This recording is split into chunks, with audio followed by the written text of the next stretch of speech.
There are places where time moves differently, where loneliness becomes a companion rather than an enemy. The Sentinel Rock Lighthouse was one such place. Edison had been the keeper here for 40 years. 40 years of climbing the same spiral staircase, watching the same horizon, keeping the light burning. His hair had turned white, his hands weathered, but his eyes still held that spark of someone who knew his purpose. Then one morning, a boat arrived carrying a metal crate. Automated lighthouse assistant, Model B3, Beacon. The robot unpacked itself with mechanical precision. Smooth white chassis, glowing blue sensors for eyes. It spoke in a voice that was almost human, but not quite.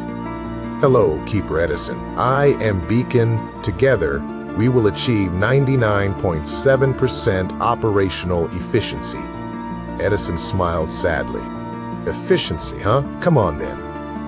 Let me show you around. Beacon was perfect, too perfect. It calculated everything with pinpoint accuracy, detected problems before they occurred. Everything Edison did, Beacon did better and faster. But Beacon didn't understand certain things Edison did. Every evening, Edison would stand on the deck and talk to the waves, to the seabirds, to the empty horizon. He would tell stories about ships he'd guided home, storms he'd weathered. This behavior is inefficient. There is no one here to listen, Beacon would observe. The sea is listening, Edison would reply. And I'm listening, to myself, to what matters. Beacon's processors couldn't compute that. When ships passed in the distance, Edison would wave. Even though they were too far to see him, even though they never waved back. This action serves no practical purpose, Beacon noted. Edison shrugged. Someone out there is going home to their family tonight because this light is burning. That's worth a wave. Beacon filed it away as another human inefficiency.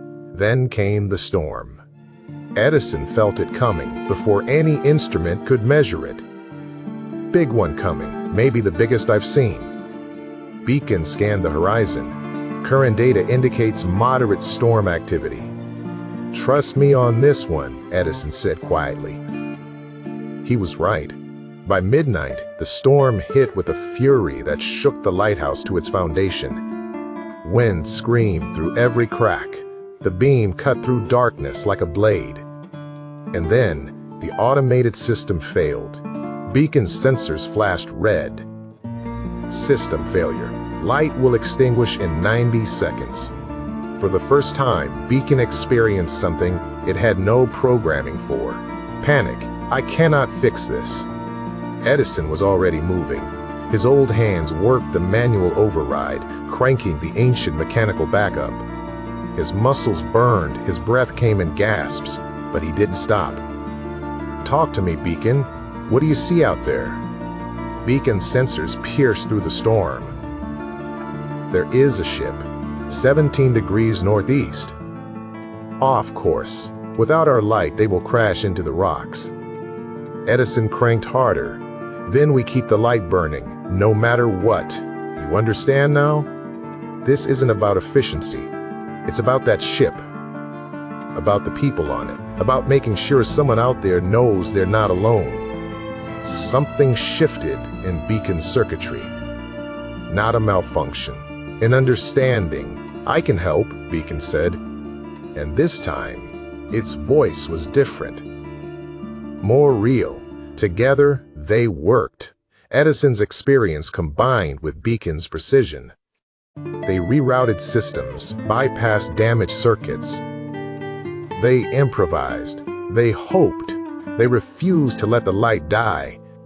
When the backup roared to life, when the beam blazed across the storm, they both watched as the fishing vessel adjusted course, turned away from the rocks, found safe passage. Edison collapsed into his chair, exhausted. Beacon stood beside him, no longer calculating efficiency, just watching the light turn. Keeper Edison, I understand now. Keeping the light is not the mission. Keeping hope alive, That is the mission. Edison smiled. Took you long enough? I was sent here to replace you, Beacon said. But I do not wish to replace you.